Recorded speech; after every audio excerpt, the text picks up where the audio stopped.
बारिश में सब्जियों की तीखी चाउमीन वाली। इस कहानी की शुरुआत कुछ इस तरीके से होती है कि श्याम हॉल में बैठकर अपने मम्मी पापा और पत्नी से बातें कर रहा था। तो पापा बता रहे थे कि बेटा, इस बार बारिश बहुत ज़ोरों की हुई और हम लोगों के पास जितना भी जमा पूंजी था वो सब हम लोग खेती में लगा दिए हैं। अब भगवान के भरोसे अब हम लोगों की ज़िंदगी है। अगर ज़्यादा बारिश हुई तो बहुत दिक्कत हो जाएगा। फसल भी तैयार है और सब्जियां भी तैयार हैं। तो श्याम बोलता है कि हाँ पापा, आप बिल्कुल सही कह रहे हैं। फल और सब्जियां और फसल सब चीज़ रेडी है, तो अब हमें देर नहीं करनी चाहिए, वरना बारिश से सारी चीज़ें ख़राब हो जाएगी। अब हम लोग चलते हैं खेत पे और फिर बैलगाड़ी से सारा माल उठाएंगे और मंडी में जा कर के बेच देंगे। तो मीरा बोलती है हाँ जी, आप बिल्कुल सही कह रहे हैं। तो मम्मी जी भी बोलती है कि हाँ, ये बात बिल्कुल सही है कि फसल फल और सब्जी बिकेंगे तभी तो पैसे आएंगे। बिना देरी किए पापा और श्याम दोनों लोग बैलगाड़ी पे सारा सामान लोड करते हैं और फिर मंडी में जाने की तैयारी करते हैं। रास्ता बहुत ऊबड़ खाबड़ था और बैल पे ज़्यादा सामान लोड हो जाने की वजह से बैल की सवारी भी धीमे धीमे हो रही थी। अचानक से मौसम बदल जाता है। मीरा टिफ़िन लेकर के पहुंचती है तो बोलती है पापा जी, देख लीजिए, आप लोग घर से निकलने में लेट कर दिए। मौसम देखिए कितना काला बादल छा गया है और बारिश भी ज़ोरों की होगी। श्याम बोलता है मीरा, तुम टिफ़िन दो और घर जाओ, हम लोग देख लेंगे कैसे क्या करना है। बारिश अभी स्टार्ट नहीं हुआ है, जब तक बारिश स्टार्ट होगा तब तक हमारा माल मंडी तक पहुंच जाएगा। तुम अब ध्यान से घर चली जाओ। मीरा को बहुत चिंता हो रहा था कि बैलगाड़ी से कैसे सामान मंडी तक जाएगा। वह धीरे धीरे घर की ओर आती है। बादल बिल्कुल काला हो रखा था और यहाँ घर में मम्मी जी रात के खाने की तैयारी कर रही थी। तो मीरा जब देखती है कि मम्मी जी चूल्हे पे बैठी हैं तो वो बोलती है मम्मी जी, अभी तो मैं जाकर के टिफ़िन दे कर के आई हूँ, अभी तो शाम भी नहीं हुआ है और आप रात के खाने की तैयारी कर रही हैं इतनी जल्दी। तो मम्मी जी बोलती हैं कि तुम्हें पता है ना, गाँव का लाइट कितना ज़्यादा ख़राब है, 1 मिनट आता है तो ट्रांसफ़र उड़ जाता है और अंधेरा में खाना बनाना बहुत मुश्किल होता है। तुम उधर गई थी टिफ़िन देने तो मैं खाली बैठी थी, तो सोचा मैंने कि चलो भाई, खाना मैं ही बनाना स्टार्ट कर देती हूँ। सब्जी बन गया है, जाओ आटा लगा के रोटी बनाओ। तो मीरा बिना देरी किए आटा का बर्तन उठाती है, लेकिन उसमें आटा थोड़ा सा था। तो मम्मी जी बोलती है कि मीरा, मैंने आटा का ड्रम देख लिया है, आटा बिल्कुल भी नहीं है और बस थोड़ा सा ही आटा बचा है। आज रात का तो खाने का इंतज़ाम हो जाएगा। तुम्हारे ससुर जी और श्याम दोनों लोग फल और सब्जियां बेच करके जब पैसे लाएंगे तो मैं उन लोगों को लिस्ट दे दूंगी राशन का। घर में कुछ भी नहीं बचा है, बहुत दिक्कत हो जाएगा। चलो तुम बिना देरी किए जाओ आटा लगा दो, जितना आटा है उतना ही आटा लगा दो ताकि आज के रात के खाने की तैयारी हो जाए। तभी वहाँ पे बबलू और पिंकी रोते हुए घर के अंदर आते हैं। दोनों के जूतों में बहुत ज़्यादा मिट्टी लगी थी। तो पिंकी बोलती है कि मम्मी, तुम नूडल क्यों नहीं बनाती हो, तुम चाउमीन क्यों नहीं बनाती हो। बगल में देखो, उसके पापा कितना खुशबूदार और टेस्टी चाउमीन लेकर के आए हैं, सभी लोग खा रहे हैं चाउमीन। तो बबलू बोलता है कि हाँ मम्मी, तुम कभी चाउमीन नहीं बनाती हो और ना ही बाज़ार से ख़रीद कर हम लोगों को देती हो खाने के लिए। तुम बहुत गंदी हो, कभी भी हम लोगों का बात नहीं मानती हो और हम लोग के पसंद का कुछ भी नहीं बनाती हो। मीरा बबलू और पिंकी को समझाते ही है और बोलती है कि अभी दादी सब्जी बना दी है तो अब कोई ऑप्शन नहीं बचा है, तो मैं रोटी बना देती हूँ। तो आज सब्जी रोटी खा लो, कल मैं पक्का तुम दोनों के लिए नूडल बना दूंगी। बच्चे बहुत ज़्यादा गुस्सा हो जाते हैं और पैर पटकते हुए दूसरे अंधेरे कमरे में चले जाते हैं और बोलते हैं कि मैं आज रात को खाना नहीं खाऊंगा जब तक मुझे नूडल नहीं मिलेगा। दोनों बच्चे चले जाते हैं। तो मम्मी जी बोलती है कि मीरा, अभी क्या होगा, बच्चे तो नूडल खाने का जिद कर रहे हैं लेकिन अब हम लोग के पास तो पैसे हैं नहीं। अब इंतज़ार है तुम्हारे ससुर जी का और श्याम का कि वो दोनों घर वापस आएंगे और कुछ पैसे लाएंगे तभी कुछ हो सकता है। उधर मंडी में पहुंचते पहुंचते बहुत ज़ोरों की बारिश स्टार्ट हो गई और पूरा हड़बड़ी मच गया। मंडी में भागा दौड़ी हो गई, कोई इधर भाग रहा, कोई उधर भाग रहा, कोई अपना सामान समेट रहा, कोई इधर भाग रहा, उधर अफरा तफरी मच गया। तभी वहाँ पे श्याम और महेश दोनों लोग अपना माल लेकर के पहुँचते हैं। जहाँ जिस दुकान में वो लोग अपना माल हमेशा शुरू से देते आ रहे थे, उसी दुकान पे जाकर के खड़े हो जाते हैं, अपना बैलगाड़ी लगा देते हैं। और श्याम बोलता है, मालिक सब्जी और फल आ गया है, इसको खाली करा लीजिए। तो मालिक बोलता है कि देखो मौसम बहुत ख़राब है, बारिश लगातार हो रहा है और मेरा फल और सब्जियां पूरा भरा हुआ है गोदाम में। अगर हम तुमसे ले लेंगे एक्स्ट्रा तो सारा सड़ने लगेगा, ख़राब होने लगेगा। बेहतर इसी में है कि आज मैं तुम लोगों का माल नहीं ले पाऊँगा, तुम लोग अपना माल लेकर के जाओ। तो महेश बोलता है कि अरे मालिक, आप ऐसा जुर्म क्यों कर रहे हैं? शुरू से आपके यहाँ ही हम लोग पूरा माल देते हैं और आप ही हम लोगों के माई बाप हैं, आप ऐसा क्यों कर रहे हैं? तो मालिक बोलता है, लगता है तुम लोगों को ना धक्के मार के हटाना पड़ेगा यहाँ से। जब मैं बोल रहा हूँ कि मेरे स्टॉक में माल भरा हुआ है और ये कच्चा माल है, सारा माल ख़राब होने लगेगा। बारिश हो रहा है, इतने ज़्यादा भीड़ नहीं आ रही है मंडी में, मैं नहीं ले पाऊँगा तुम लोग का माल। तुम लोग अपना माल उठाओ और यहाँ से चलते बनो। महेश और श्याम दोनों लोग बहुत परेशान थे, लेकिन वो मालिक माल लेने को तैयार ही नहीं था। तो महेश अंत में बोलता है कि बेटा बैलगाड़ी घुमाओ और घर लेकर चलो। तो श्याम बोलता है कि पापा घर ले जाकर क्या होगा, सारा माल कहाँ रखेंगे हम लोग के घर में तो इतना जगह भी नहीं है। तो पापा बोलते हैं कोई बात नहीं है बेटा, चलो कहीं कोने में अंधेरा रूम किनारे पड़ा है वहीं रख देंगे। ऐसे ही करते हैं। दोनों लोग घर आते हैं और सब्जी और फल को उठा कर के अंदर वाले कमरे में रख देते हैं और उदास मन से बाहर बैठ जाते हैं।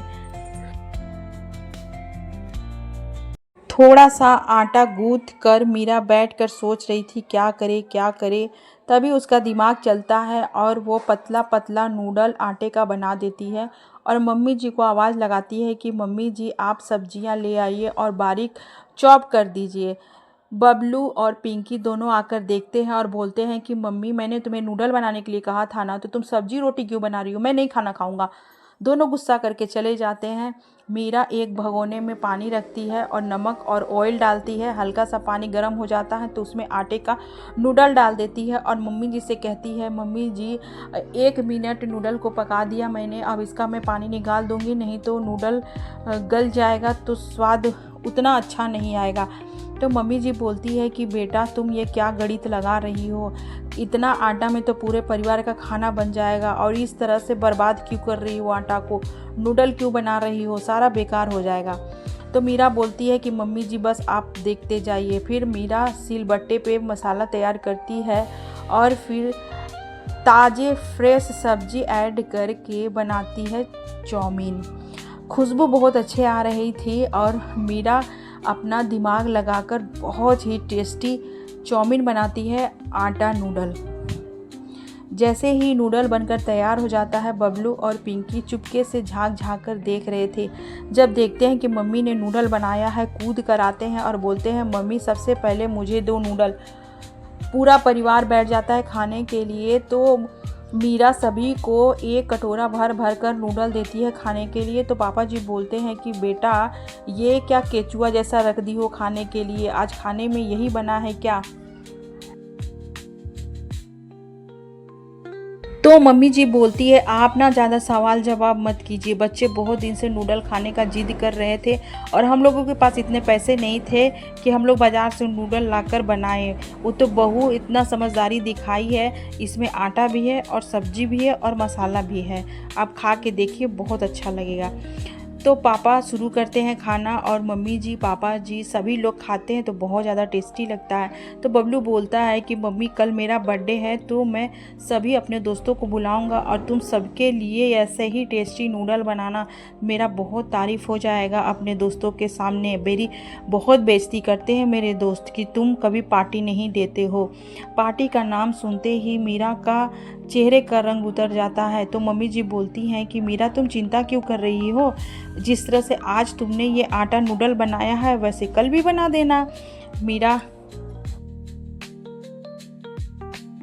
बर्थडे का दिन आ जाता है, टेंट लग जाता है और कॉलोनी के कुछ बच्चे और कुछ औरतें आ जाती हैं और मम्मी जी ढोलक लेके बैठ जाती हैं गाना गाने के लिए, ताकि थोड़ा कुछ माहौल बन सके। और फिर मीरा आटा नूडल बना कर भर भर कर कटोरा भर भर कर लाती है और सभी को देती है खाने के लिए।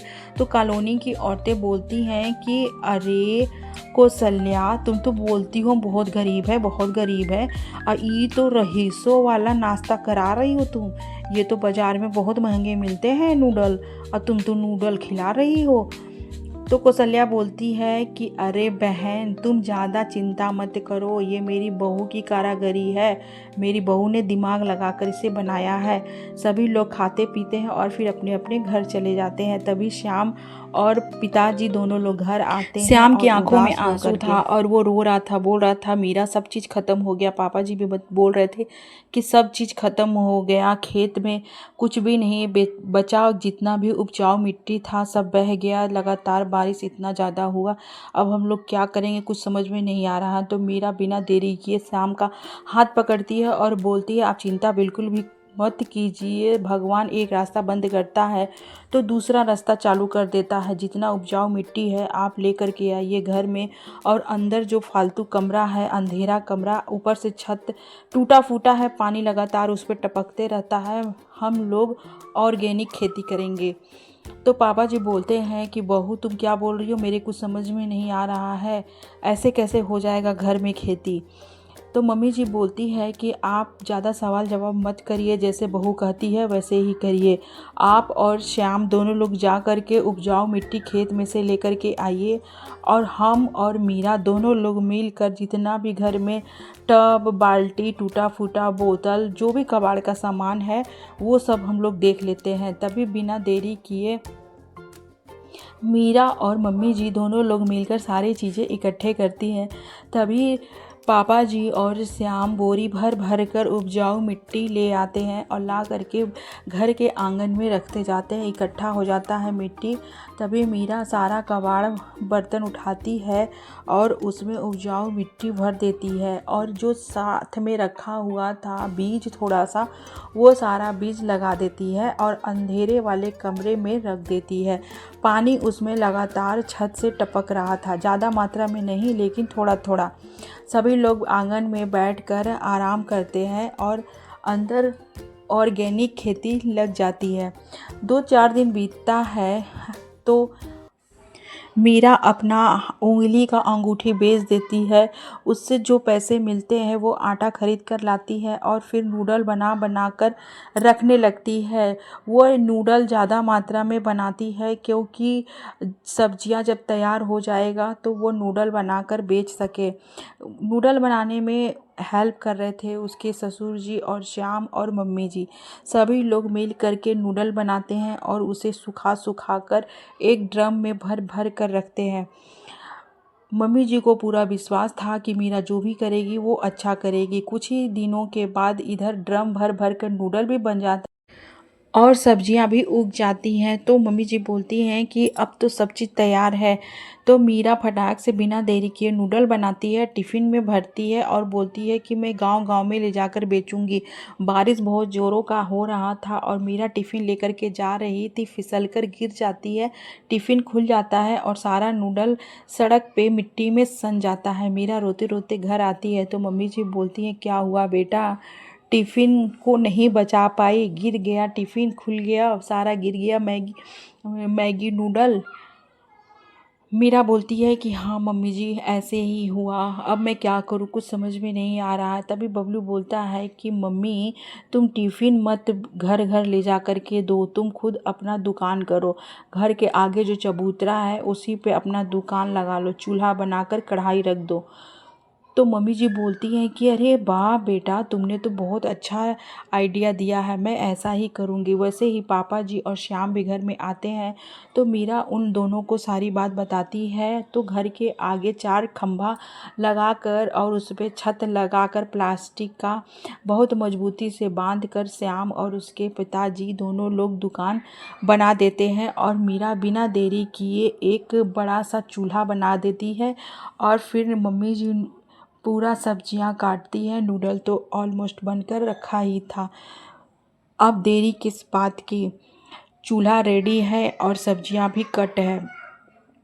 तभी उस गांव के दो बदमाश आते हैं और बोलते हैं कि क्या बात है, अब घर की बहू दुकान चलाएगी और बहू का कमाई बैठकर ये मर्द लोग घर में खाएंगे।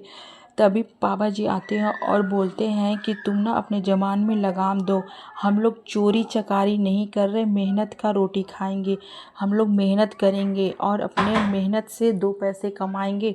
तुम लोग की तरह आवारागर्दी नहीं होगा यहाँ पे। पापा जी डांट लगाते हैं तो वो दोनों चले जाते हैं और बोलते हैं कि तुम दोनों मर्द चूड़ी पहन कर बैठो, तुम्हारी बहू कमाएगी तब तुम लोग दोनों खाना। पिताजी डांट लगाते हैं तो वो दोनों भाग जाते हैं। बहुत ज़ोरों की बारिश स्टार्ट हो गई थी। बच्चे स्कूल जा रहे थे, ऑटो वाला और फोर व्हीलर वाले सब उसी रास्ते से गुजर रहे थे। जब सामने देखे कि चाउमीन नूडल बन रहा है तो सभी लोग आकर के वहीं पे मीरा की दुकान के सामने खड़े हो जाते हैं और बोलते हैं कि बहन जी, अगर नूडल बनकर तैयार हो गया है तो दो दो प्लेट इधर दे दो। इस बारिश में ना तीखा और चटपटा नूडल खाने का तो मज़ा ही कुछ और है। देखते ही देखते पूरा का पूरा चबूतरा भर जाता है और मम्मी जी भी मीरा का हेल्प करने के लिए आ जाती है। मीरा सभी को गर्मा गर्म तीखा सब्जी वाला आटा नूडल बना करके देती है। सभी लोग खाते हैं और बहुत तारीफ़ करते हैं कि बहन, तुम्हारे हाथों में जादू है, तुमने तो बहुत ही अच्छा टेस्टी आटा नूडल बनाया है और खाने में बहुत ज़्यादा टेस्टी है। सब एक प्लेट दो प्लेट खाते हैं। मीरा बहुत जल्दी जल्दी बनाती है और मम्मी जी भी मीरा का हेल्प करा रही थी। देखते ही देखते पूरा चबूतरा भर जाता है। सभी बिना देरी किए श्याम एक बोर्ड बनाता है और उस पर लिख देता है आटा नूडल विथ मीरा। लिख करके लगा देता है। आज कस्टमर बहुत ज़्यादा थे, इसीलिए आमदनी भी कुछ अच्छी खासी हो गई थी। मम्मी जी मीरा को भर भर कर आशीर्वाद देती है और बोलती है, तुम मेरी बहू नहीं मेरा बेटा हो, जो मेरे दुख मुसीबत में खड़ी रही। तो मीरा बोलती है कि मम्मी जी, मैं अकेली नहीं थी, आप लोग का भी सहयोग था। अगले दिन जैसे ही मीरा दुकान लगाती है, वो कॉलोनी के दुष्ट लड़के आ जाते हैं डंडा लेकर के और तोड़ फोड़ मचाने लगते हैं। तो मीरा बोलती है कि तुम लोग तोड़ फोड़ क्यों मचा रहे हो, क्या चाहिए तुम लोगों को। तो वो दोनों लड़के बोलते हैं कि जितना बिक्री होगा हमें आधा पैसा चाहिए।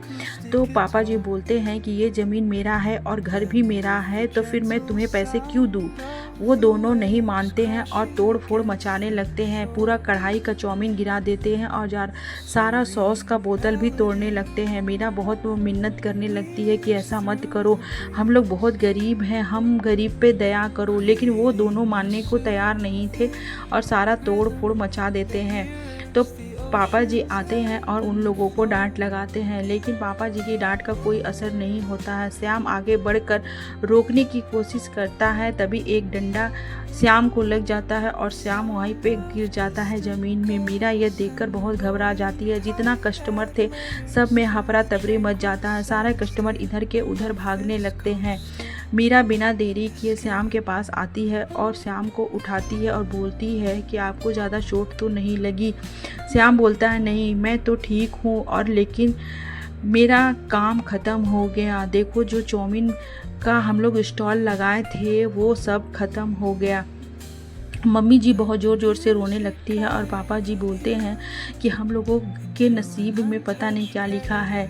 एक दो दिन ही सुधरा था कि हम लोग का नसीब इतना बेकार है कि काला साया हम लोग के नसीब के ऊपर छा गया और हम लोग का दुकान एक ही सेकेंड में, एक ही झटके में टूट गया और हम लोग जहाँ से चले थे वहीं आकर खड़े हो गए। तो मीरा बोलती है, पापा जी आप चिंता मत करिए, भगवान एक रास्ता बंद करता है तो दूसरा रास्ता खोल देता है। अगर ये दुकान बंद हो गया तो कोई बात नहीं, हम लोग फिर से कुछ नया काम की तलाश करेंगे, कोई नया जगह खोजेंगे। तभी बबलू और पिंकी आकर बोलते हैं कि मम्मी तुम दूसरा जगह दुकान लगाओगी तो वो अंकल आकर फिर तोड़ जाएंगे। मम्मी तुम दूसरी जगह ऐसा जगह दुकान लगाना जहाँ पे ये दोनों अंकल, बदमाश अंकल, वहाँ ना पहुँच सके। मम्मी जी बोलती है, कुछ समझ में नहीं आ रहा है बेटा, अब हम लोग दुकान कहाँ लगाएंगे। बच्चों के मुँह से ये बातें सुनकर मीरा बहुत भावुक हो जाती है और दोनों बच्चों को पकड़कर गले लगा लेती है। श्याम की आंखों में आंसू आ जाता है। वो सोचता है कि मीरा इतना मेहनत की, लेकिन हम लोगों के किस्मत में सिवाय दुख के और कुछ नहीं मिलने वाला है। कुछ भी नहीं बदल सकता है। हम लोग का नसीब बहुत ही ख़राब है। मम्मी जी, पापा जी, श्याम, मीरा और दोनों बच्चे बहुत उदास थे। रात को कोई खाना भी नहीं खाता है और सब ऐसे ही सो जाते हैं। अगली सुबह एक बड़ी सी कार आके उन लोगों के दरवाजे पे खड़ी होती है और अंदर से एक डॉक्टर आता है और मीरा के घर आता है। बोलता है, यही मीरा का घर है क्या? तो श्याम बोलता है, हाँ यही मीरा का घर है, क्या काम है, आइए अंदर। वो डॉक्टर अंदर आता है तो मम्मी जी साफ सुथरा चटाई बिछा देती है। डॉक्टर उस चटाई पे बैठ जाता है। डॉक्टर बोलता है कि मैं रात को घर जा रहा था तो मुझे बहुत ज़ोर का भूख लगा था, तो मैं मीरा जी का हाथ का बना हुआ आटा नूडल खाया, मुझे बहुत पसंद आया। मैं एक बहुत बड़े हॉस्पिटल का डॉक्टर हूँ और मेरे हॉस्पिटल में बहुत ढेर सारे मरीज हैं जो टेस्टी खाना खाने के लिए सोच रहे हैं और बहुत ही ज़्यादा रिक्वेस्ट करते हैं कि डॉक्टर साहब कुछ ऐसा हेल्दी खाना मिले जो हम लोगों का स्वाद और मुंह का टेस्ट थोड़ा सा बना सके। तो मैं आपके पास ऑफ़र लेकर के आया हूँ मीरा जी, आप नूडल बनाएंगी या नहीं? तो मीरा बोलती है कि आप गलत समय आए हैं, अब मेरा दुकान बंद हो चुका है, मेरा काम बंद है। तो डॉक्टर बोलता है कि हाँ मैंने घर के आगे देखा था, आपका दुकान बंद है, लेकिन आपको दुकान खोलने की ज़रूरत नहीं है। आप घर के अंदर बड़ा सा चूल्हा बनाइए और घर के अंदर से ही डिलीवरी कीजिए। ये लीजिए 50,000 रुपये। आप इन 50,000 रुपये का सारा सामान खरीद के लाइए, ढेर सारा टिफ़िन लाइए, सब्जियां लाइए, आटा लाइए और अपने हाथों का जादू दिखाइए। आपके हाथों का टेस्टी और हेल्दी सब्जी आटा नूडल खाकर मेरे मरीज़ बहुत खुश हो जाएंगे। मेरे मरीज़ के ऊपर आप दया कीजिए। तो मम्मी जी बोलती है कि हाँ डॉक्टर साहब, क्यों नहीं, जब घर के अंदर ही बिजनेस चल सकता है और मरीज़ खुश हो सकते हैं, मैं कुछ अच्छा काम कर सकती हूँ उन मरीजों के लिए, तो मेरी बहू ज़रूर करेगी ये काम। मम्मी जी हाँ बोल देती हैं और डॉक्टर 50,000 रुपये दे कर के चला जाता है। तो मम्मी जी बोलती हैं कि मीरा तुम बिल्कुल सही कह रही थी, भगवान एक दरवाज़ा बंद करते हैं तो दूसरा दरवाज़ा खोल देते हैं और अच्छा ही करते हैं जो भी करते हैं। चलो अच्छा हुआ दुकान हम लोगों का टूट गया, तो अब हम लोग घर के अंदर से ही काम कर लेंगे। अब बड़ा सा चूल्हा सब बनाते हैं और मीरा जा कर के ढेर सारा टिफ़िन खरीद के लाती है और श्याम मंडी जाता है और हरी फ्रेश सब्जियां खरीद के लाता है और पापा जी सारा नूडल बनाने का सामान खरीद के लाते हैं और पूरा परिवार मिलकर मीरा का सब साथ देते हैं और मीरा का सहयोग करते हैं। सभी लोग मिलकर पूरा टिफ़िन तैयार करते हैं और मीरा बहुत ही प्यार से आटा नूडल बनाती है और पूरा टिफ़िन में भर भर कर तैयार करती है। बैन आता है और लेकर जाता है।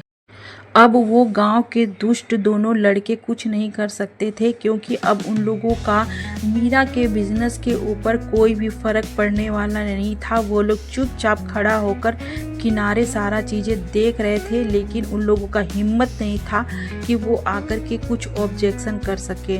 अब आप लोग बताइए कमेंट करके कि मीरा का आटा नूडल बनाकर बिजनेस शुरू करना सही था या गलत अपने परिवार के लिए।